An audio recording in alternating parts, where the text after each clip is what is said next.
नमस्कार. अंबानगरी बातमीपत्रात आपलं मनपूर्वक स्वागत. अमरावती आणि परिसरातील काही ताज्या घडामोडींसह मी विवेक. बातमीपत्रात प्रारंभी एक नजर ठळक बातम्यांवर.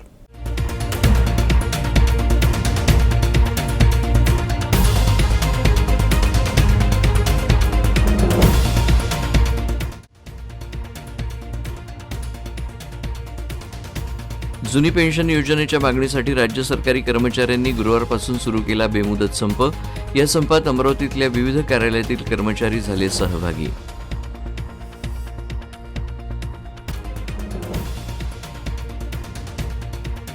अमरावती मनपाचे कर्मचारी विविध मागण्यांसाठी गुरुवारपासून संपावर. मनपातील कामकाज प्रभावित होऊन नागरी सुविधा विस्कळीत होण्याची शक्यता.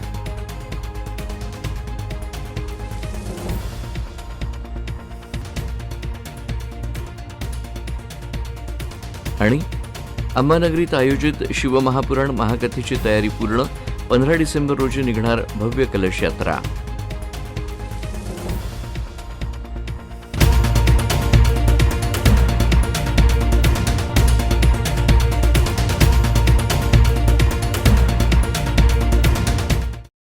आणि आता सविस्तर वृत्त. जुनी पेन्शन योजनेच्या मागणीसाठी राज्य सरकारी कर्मचाऱ्यांनी गुरुवारपासून बेमुदत संप सुरू केला आहे. या संपात विविध कार्यालयातील कर्मचारी सहभागी झाले आहेत. अमरावती जिल्ह्यातल्या आरोग्य, शिक्षण, जिल्हा परिषद, पंचायत समिती, महानगरपालिका, महसूल इत्यादी विभागातील कर्मचारी या राज्यव्यापी संपात सहभागी झाले आहेत. राज्य शासनानं 2005 नंतर शासकीय सेवेत रुजू झालेल्या कर्मचाऱ्यांना जुनी पेन्शन योजना लागू करावी या मागणीसाठी हे सर्व कर्मचारी बेमुदत संपावर गेले आहेत. दरम्यान या संपकर्त्या कर्मचाऱ्यांनी एकत्र येत जोरदार नारेबाजी केली.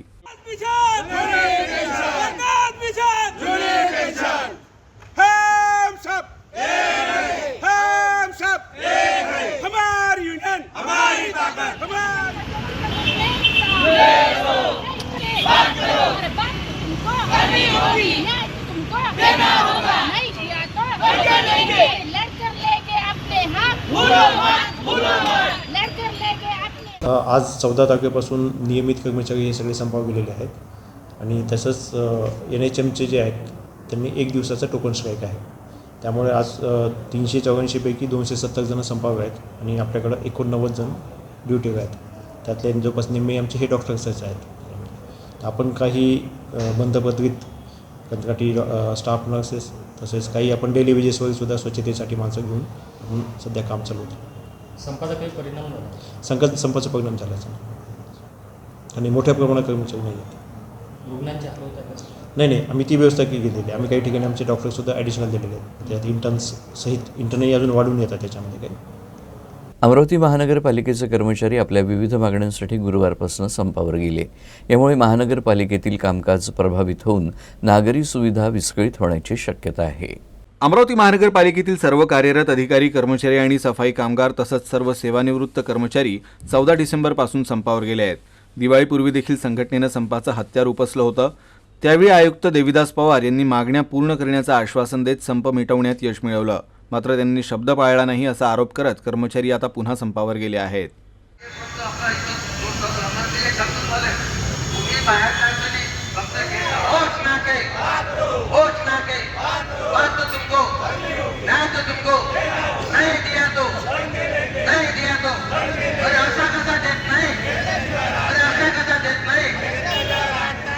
महानगरपालिका कर्मचाऱ्यांच्या संघटनेचा आज 14 तारखेपासून संपाचा पहिला दिवस सुरू झालेला आहे. महानगरपालिकेला वारंवार आम्ही पत्र देऊन पाठपुरावा करून त्यावर हातून उत्तरं देऊन आपल्याला वेळ काढून धोरण मनपा प्रशासन करीत आहे आणि महानगरपालिका कर्मचाऱ्यांना नेहमी संप करण्यास वेठी करत आहे. कारण महानगरपालिका प्रशासन हे अत्यंत कर्मचाऱ्यांच्या बाबतीत कोणतीही गंभीरता घेत नाही आणि वेळ काढून धोरण अवलंबत आहे. आणि आम्हाला दिवाळीमध्ये आश्वासन दिलेलं होतं की महानगरपालिका कर्मचाऱ्यांना आम्ही दिवाळीपूर्वी 20,000 रुपये देऊ आणि पेन्शन लोकांना देण्यात आलेलं नाही. त्याच्यामुळे त्यांना जो जे लिहून दिलेलं होतं ते त्यांना मोडीत काढलेलं आश्वासन आणि मागच्या ज्या प्रलंबित मागण्या आहेत त्याच्यावरही काही त्यांना निदर्शनं दिलेलं नाही, त्यांना निर्देशही दिले नाही आहे आणि काही कारवाई होत नाही आहे. ते वेळ जेव्हा आपला संप होते त्यावेळेस त्याला जाग येते, नाहीतर ते कुंभकर्णाची झोप असे घेत असतात महानगर परिषदेचे अधिकारी. त्यामुळे हा संप आमचा जोपर्यंत मागण्या पूर्ण होत नाही तोपर्यंत हा आठवडा आमचा संप राहणार आहे. दुसरी गोष्ट, महाराष्ट्र शासनाचा राज्य कर्मचाऱ्याचा हा जुनी पेन्शन योजनेसाठी संप आहे. त्यालाही समर्थन म्हणून आमचा आज 14 तारीख आम्ही ठरवलेला आहे. त्याच्यामुळे हा संप आज त्यांनाही समर्थन आमचा महानगरपालिका संघटनेचा आहे आणि महानगरपालिकेच्या कर्मचारी संघटनेच्या प्रमुखांसाठी आमचं आंदोलन हे सुरूच राहणार आहे. अमरावती जिल्ह्यातील मोर्शी तालुक्यातील चिंचोली गवळी गावातील जिल्हा परिषद माध्यमिक शाळेत शिक्षकांची पदं रिक्त आहेत. याबाबत गावकऱ्यांनी संताप व्यक्त केला असून शाळेला शिक्षक देण्याची मागणी करण्यात आली आहे. अमरावती जिल्ह्यातील मोर्शी तालुक्यातील चिंचोली गवळी येथील जिल्हा परिषद माध्यमिक शाळेत शिक्षकांची पदं रिक्त आहेत. त्यामुळे शिक्षण विभागाच्या भोंगळ कारभाराविरोधात स्थानिक नागरिकांकडून तीव्र संताप व्यक्त केला जातोय. शाळेत शिक्षकांच्या कमतरतेमुळे विद्यार्थ्यांचं मोठ्या प्रमाणात शैक्षणिक नुकसान होत आहे. या शाळेत 8वी ते 10वी पर्यंत वर्ग असून 100हून अधिक विद्यार्थी शिक्षण घेत होते. मात्र या शाळेत गेल्या 2 वर्षांपासून शिक्षकांची पदं रिक्त असल्यानं विद्यार्थ्यांची संख्या कमी झाली. या शाळेत शिक्षक मिळावेत यासाठी ग्रामपंचायत प्रशासनाकडून वारंवार शिक्षण विभागात पत्रव्यवहार तसंच तोंडी पाठपुरावा सुरू आहे. या शाळेतील शिक्षिकेची रीतसर बदली झाल्यानंतर शाळेत नव्या शिक्षकाची नियुक्ती झाली नाही आहे. मात्र रिक्त पदांची पूर्तता होत नसल्यानं ग्रामस्थांमध्ये शिक्षण विभागाच्या कामकाजाबाबत तीव्र नाराजी व्यक्त केली जाते आहे. त्याचबरोबर विद्यार्थ्यांनी सुद्धा आपली व्यथा सरपंचासमोर मांडली आहे. येत्या 4 दिवसात या ठिकाणी शिक्षकाची नियुक्ती झाली नाही तर विद्यार्थ्यांना घेऊन संबंधित विभागाच्या कार्यालयावर मोर्चा काढू असा इशारा सरपंचांनी दिला आहे. 2 वर्षापासून जिल्हा परिषद शाळा आमच्या गावात आहे आणि एकच शिक्षक मागच्या वर्षीपासून शिकवत आहे. आजची कंडिशन अशी आहे की आज एक पण शिक्षक नाही आहे. मुलं वाऱ्यावर आहे आणि आम्ही 2 वेळा मुले मॅडम शिवकडे कंप्लेंट दिली. त्यांनी हो करून आम्हाला एक पण शिक्षक दिला नाही. आणि आजची कंडिशन अशी आहे की आज मुलं वर्गात बसून शिक्षक शिकवायला आहे नाही. त्याची तुम्ही लवकरात लवकर नोंद घ्या, लक्ष केंद्रित करा. व्हिडिओ मॅडम शिवसाहेब, आता हे मुलांचं भवितव्य एकदम धोक्यात दिसत आहे आणि तुम्ही ह्या गोष्टीचा विचार करून शिक्षक आम्हाला त्वरित द्या ही माझी विनंती आहे. आम्ही आंदोलन करू, आम्ही पुढचं पाऊल उचलू, याची दखल सरकारने घ्यावी. मी शाळेचा अध्यक्ष असल्यामुळे मी सरपंच साहेबाला शिवसाहेबाकडे अमरावतीला गेलो होतो 7-8 लोक घेऊन आणि तिथं आम्ही लेटर दिलं आणि शिवसाहेबांनी आम्हाला म्हटलं का ठीक आहे बा, आम्ही प्रयत्न करतो शिक्षक देण्यासाठी, पण त्यांनी आतापर्यंत शिक्षक दिले नाही. मी शिवसाहेबाकडे गेलो होतो. त्यांना म्हणलं मी का आमच्या शाळेमध्ये बा शिकवण्याकरिता मुलं शिक्षक नाही आहे आणि तुम्ही आम्हाला शिक्षक द्या बा. आणि त्यांनी आम्हाला म्हणलं का बा शिक्षक सध्या नाही आहे, प्रयत्न करतो मी. आणि अशी कंडिशन असल्यामुळं 10वीचं वर्ष आहे मुलांचं, पुरं कसं काय अभ्यास करून त्यांना शिकवलंच नाही. तर आजची कंडिशन अशी आहे की या शाळेमध्ये शिक्षक नाही आहे. आम्ही मुलं 3 वर्ष झाले शिक्षक नाही आहे, एक पण शिक्षक नाही आहे. आता जे सर आम्हाला शिकवायला येते ना ते पण सुट्टीवरच आहे. हे पण शाळेमध्ये जर शाळेत पण येते ना तर 20 मिनिटं शिकवतात, तिच्यावरचं शिकवत नाही जास्त. वेळ मिळाला तर बाहेर जाऊन जण बसून जाते, सर गोष्टी करत राहते. कॉलेज तर कॉलरच बोलत राहते, वर्गात डबल येऊन पाहत नाही. अशा कंडिशनमध्ये आम्ही काय करणार आहे? आता वर्गात बसून सांगितलं. अमरावती इथं संत गाडगेबाबा पुण्यतिथी महोत्सवाला गुरुवारपासून प्रारंभ झाला. या महोत्सवाच्या शुभारंभाप्रसंगी मनपा आयुक्त देवीदासजी पवार यांची प्रमुख उपस्थिती होती. संत गाडगे महाराज यांची 20 डिसेंबर रोजी पुण्यतिथी असते. यानिमित्त दरवर्षी 14 तारखेपासून 20 तारखेपर्यंत पुण्यतिथी सप्ताह साजरा केला जातो. या सप्ताहात विविध धार्मिक आणि सामाजिक कार्यक्रमांचं आयोजन केलं जातं. गुरुवारपासून भागवत सप्ताहाचं आयोजन करण्यात आलं आहे. शिवाय ज्या गाडीमध्ये गाडगेबाबांनी प्रवास केला त्या गाडीचं गुरुवारी महोत्सवाच्या शुभारंभाप्रसंगी पूजनही करण्यात आलं. या सप्ताहात रोज सकाळी ज्ञानयज्ञ होणार आहे. 21 डिसेंबरला भव्य शोभायात्रा महाप्रसादाने पुण्यतिथी उत्सव समाप्ताची समाप्ती होणार आहे.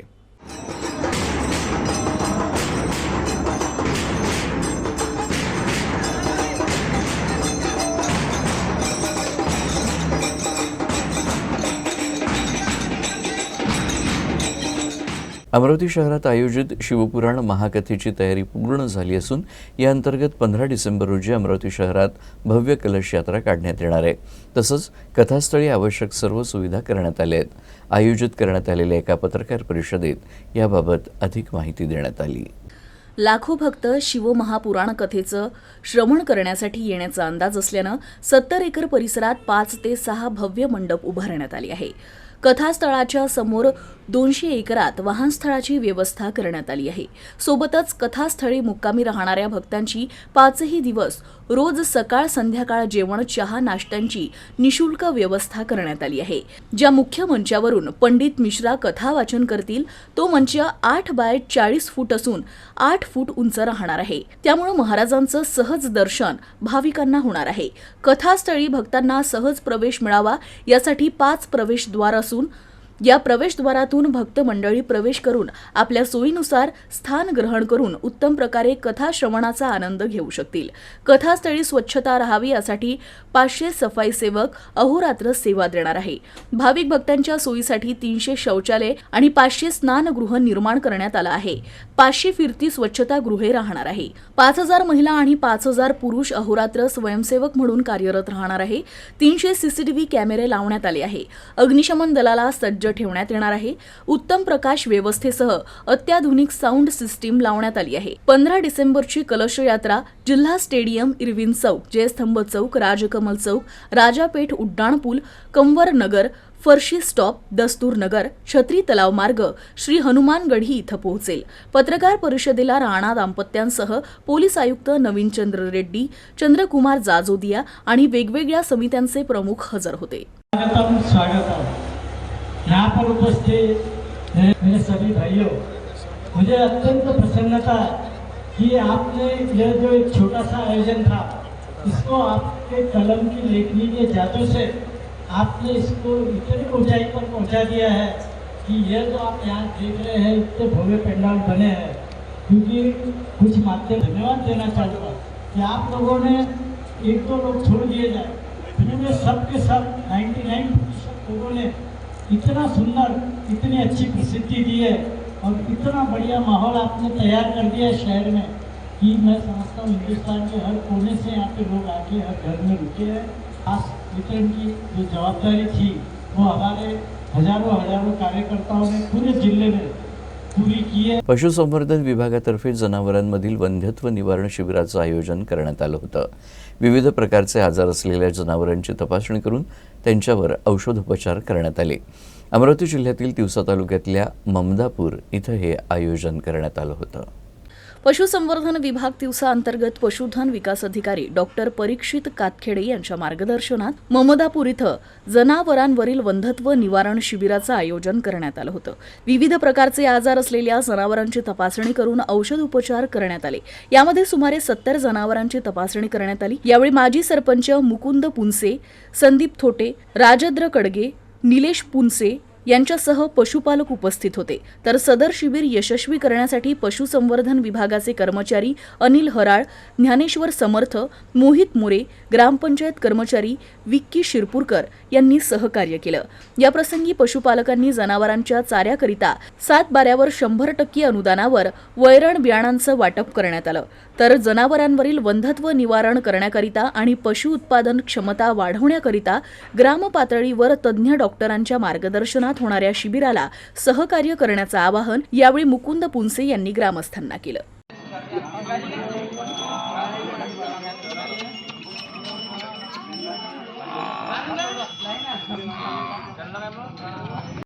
यानंतरच्या बातम्या थोड्याच वेळात. Gold silver update. Trimurti gold and silver house, शुद्धता ही परंपरा. गोल्ड एवं सिल्वर के निर्माता एवं विक्रेता 1968 से आपकी सेवा में. हमारा पता सराफा बाजार, अमरावती.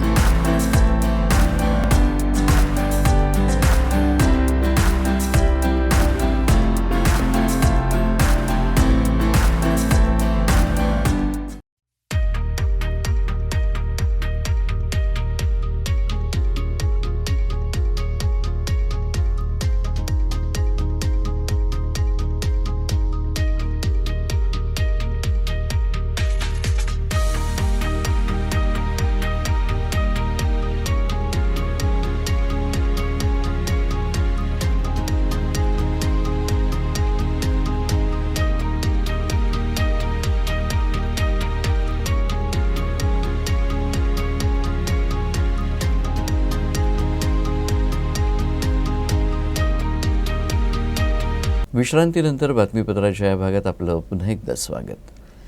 लोकसभेतील घटनेनंतर राज्य विधान भवनाच्या सुरक्षेत वाढ करण्यात आली असून परिसरात सुरक्षा कर्मचाऱ्यांची संख्या वाढवण्यात आली आहे.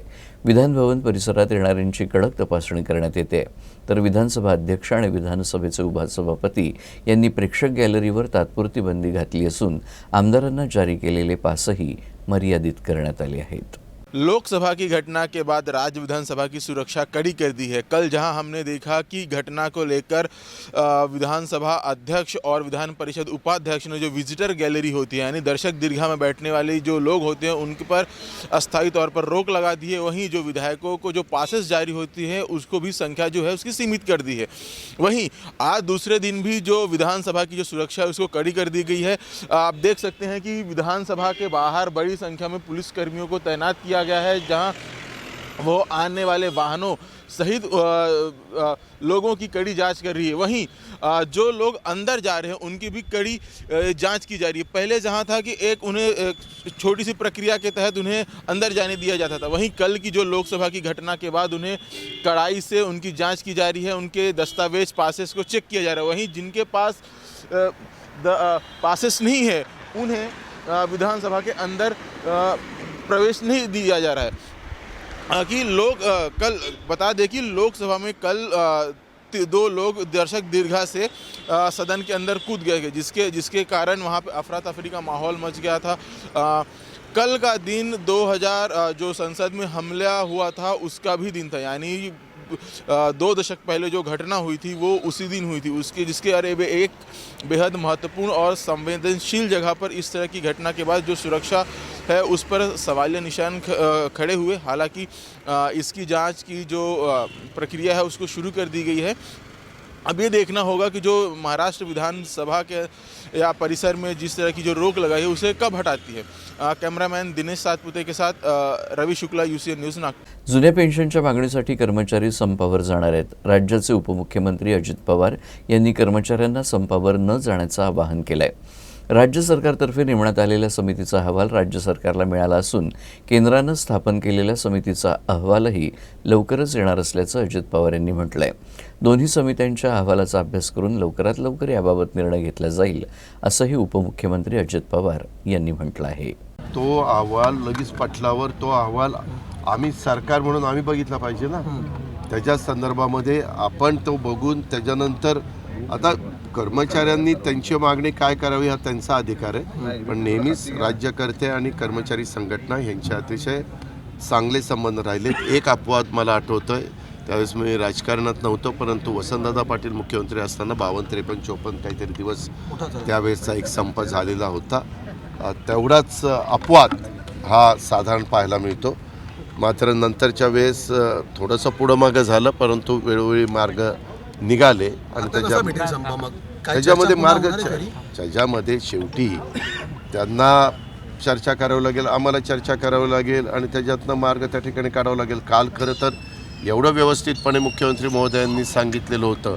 माझी तर कर्मचारी संघटनांना, कर्मचाऱ्यांना, त्या संपामध्ये सहभागी झालेल्या सगळ्यांना विनंती आहे की बाबा तुम्ही हे संप मागे घ्या. सरकार तुमच्या जुन्या पेन्शनच्या बाबतीमध्ये पॉझिटिव्ह आहे, त्याबद्दल शब्द कालच मुख्यमंत्र्यांनी दिले. शासनाकडून तातडीनं मदत देण्यासाठी पावलं उचलण्यात येत आहेत. सरकार शेतकऱ्यांच्या पाठीशी खंबीरपणे उभं आहे असं राज्याचे मदत आणि पुनर्वसन मंत्री अनिल पाटील यांनी अवकाळी पाऊस नुकसानग्रस्त शेतकऱ्यांबाबत मत व्यक्त केलं आहे. आता अवकाळीच्या संदर्भात असेल किंवा दुष्काळाच्या संदर्भात असेल, विधान परिषदेमध्ये आणि विधानसभेमध्ये सुद्धा याची सगळ्या आमदारांच्या माध्यमातून चर्चा झालेली आहे. सरकारने वेळेत पावलं उचललेली आहेत. 40 तालुके दुष्काळग्रस्त असल्याचं घोषणासुद्धा केलेली आहे आणि त्या पद्धतीने केंद्राचं पथक येऊन राज्यामध्ये ती पाहणीसुद्धा करते. सदृश्य दुष्काळ परिस्थितीच्या बाबतीतही राज्य सरकारने निर्णय घेतलेला आहे. 1021 जवळपास मंडळं या ठिकाणी सदृश्य दुष्काळ परिस्थितीमध्ये त्याची घोषणासुद्धा झालेली आहे.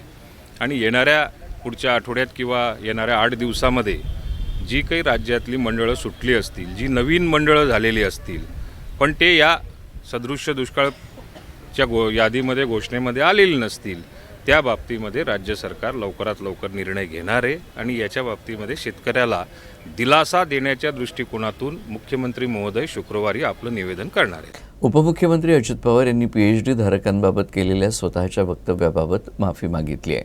गुरुवारी सकाळी विधान भवन परिसरात पत्रकारांशी चर्चा करत असताना पवार यांनी स्वतःच्या वक्तव्याबाबत खेद व्यक्त केला. तुमच्यासारख्यांनी बोलत असताना मी त्यामध्ये फार कुठं दिवा लावणार आहेत असा काहीतरी माझ्या तोंडातनं शब्द गेला, तर त्याचा खूप मोठा गाजावाजा करण्यात आला. त्याच्याबद्दल मी दिलगिरी व्यक्त केलेली आहे. त्या संदर्भामध्ये माझी जी काही भूमिका आहे ती स्पष्टपणे मांडलेली आहे. मी मागे सभागृहामध्ये देखील सांगितलं की चीफ सेक्रेटरीच्या अध्यक्षतेखाली राज्य सरकारने एक समिती केलेली होती आणि त्या समितीनं साधारण महाज्योतीमध्ये, सारथीमध्ये, बार्टीमध्ये ह्या वेगवेगळ्या ज्या काही आपल्या संस्था आहेत त्याच्यामध्ये किती विद्यार्थिनींना बाबा MPSCमध्ये, UPSCमध्ये, IAS, IPS वगैरे ह्या सगळ्या गोष्टी ज्या काही आहेत त्याच्यामध्ये कशा पद्धतीनं आपण संधी दिली गेली पाहिजे, आपण डॉक्टरेटच्या PhDच्या संदर्भामध्ये काय भूमिका घेतली पाहिजे. आता काय झालं पत्रकार मित्रांनो, मला कुणालाही टीका टिप्पणी करायची नाही, परंतु काहींनी PhD हे जे काही राजकीय नेते आहेत त्यांच्यावर PhD चाललेली, म्हणजे मी आता त्या राजकीय नेत्यांची नावं घेत नाही, परंतु राजकीय नेत्यांच्यावर PhD करून PhD हे खूप महत्त्वाचं अशा प्रकारचं शिक्षण आहे, त्याबद्दल दुमत नाही. त्याच्यामध्ये खूप अभ्यास करावा लागतो हेही आम्हाला मान्य आहे. महाराष्ट्र विधानसभेचं हिवाळी अधिवेशन नागपुरात सुरू झालं आहे. या अधिवेशनादरम्यान भाजप आमदार आणि मंत्र्यांसाठी संघाकडून मार्गदर्शन वर्ग आयोजित करण्यात आला आहे. रेशीमबाग येथील हेडगेवार भवनात 19 डिसेंबर रोजी आयोजित करण्यात येणाऱ्या या मार्गदर्शन वर्गात संघाचे अधिकारी भाजप आमदारांना मार्गदर्शन करणार आहेत. लोकसभा निवडणुकीपूर्वी आयोजित करण्यात येणारा हा मार्गदर्शन वर्ग अतिशय महत्त्वाचा मानला जात आहे. महाराष्ट्र विधानसभा के शीतकालीन सत्र नागपुर में शुरू है. सत्र के दौरान ही राष्ट्रीय स्वयंसेवक संघ ने भारतीय जनता पार्टी के विधायकों के लिए प्रशिक्षण वर्ग का आयोजन किया है. 19 दिसंबर को होने वाले इस प्रशिक्षण वर्ग में भारतीय जनता पार्टी के तमाम विधायक और मंत्री शामिल होंगे. हेडगेवार भवन, रेशमबाग चौक स्थित हेडगेवार भवन में सुबह 8:30 बजे से यह जो प्रशिक्षण वर्ग है वो शुरू होगा और शाम तक चलेगा. ज्ञात होगी कि हर वर्ष यानी जब भी विधानसभा का शीतकालीन सत्र नागपुर में होता है तो संघ अपने भाजपा विधायकों के लिए इस तरह का प्रशिक्षण वर्ग का आयोजन करता है. हालांकि इस बार का जो प्रशिक्षण वर्ग है वो थोड़ा ज़्यादा महत्वपूर्ण हो जाता है, कारण लोकसभा चुनाव होने में सिर्फ 3 से 4 महीनों का समय बचा हुआ है. वहीं महाराष्ट्र की जो वर्तमान में पिछले 1-2 सालों से जो राजनीतिक परिस्थितियाँ रही है उसको देखते हुए बेहद महत्वपूर्ण माना जा रहा है. कॅमेरामॅन अतुल गवई के साथ रविशंकर शुक्ला, UCN न्यूज नागपूर. शेवटी पुन्हा एकदा ठळक बातम्या.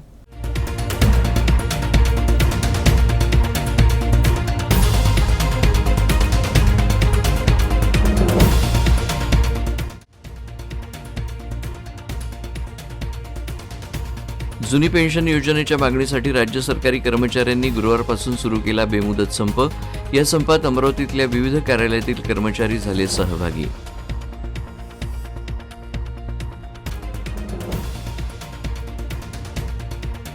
अमरावती मनपाचे कर्मचारी विविध मागण्यांसाठी गुरुवारपासून संपावर. मनपातील कामकाज प्रभावित होऊन नागरी सुविधा विस्कळीत होण्याची शक्यता.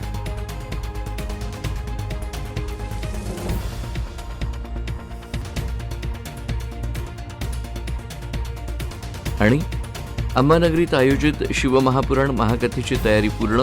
15 डिसेंबर रोजी निघणार भव्य कलश यात्रा.